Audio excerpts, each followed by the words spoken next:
tell us about this story. The FBI sought to develop sources in Catholic churches. Is it fair to say that possibly on Easter Sunday, the FBI had informants in plants at Catholic mass services across the country? It's a great question, Charlie, and we don't know. I mean, this sounds like something that's surreal, something that's made up, but we have the documents. We have whistleblowers within the FBI that have given us the information. And we know that the Richmond field office of the FBI, this is where it was originally begun, they sought to reach out to Catholic clergy and church leadership to recruit sources inside the churches so that they could monitor and report on their parishioners. It sounds Orwellian, but that's what the government is engaged in. The FBI generated this memo in the Richmond field office. It was distributed to field offices around the country.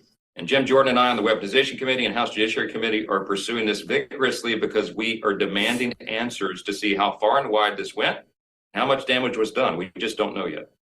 So, I mean, our audience is fired up over this and many other topics.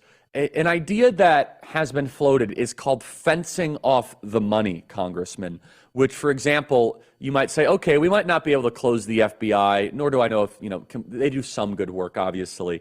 But, I mean, a lot of it should be shut down as a political operation. But fencing off the money would be something closer to, hey, all right, Christopher Wray, you used the private jet to go to the Adirondacks. That's going to be put on pause until we get actual answers and people are fired. Are these ideas being floated by you guys, in House leadership at this time? Because at least that could put the line items that the agency heads care about the most, and you actually might be able to get answers. Yes. I mean, the short answer is yes. We talked about a couple weeks ago, our hands are tied in some respect. We're just as frustrated as everybody else. Believe me, we've been chomping at the bit for the last couple of years to get a shot at this oversight, which is a critical constitutional responsibility that we have, as you know. But we just got the majority in January, and we just got subpoena power, later that month. And so we're only a couple of months, 2-3 months into this right now. We're ginning it up as quick as we can. Now, we can investigate, we can uncover these abuses and lay it bare for the American people to judge for themselves. And then ultimately, we have to reform these practices and abuses to make sure they never happen again.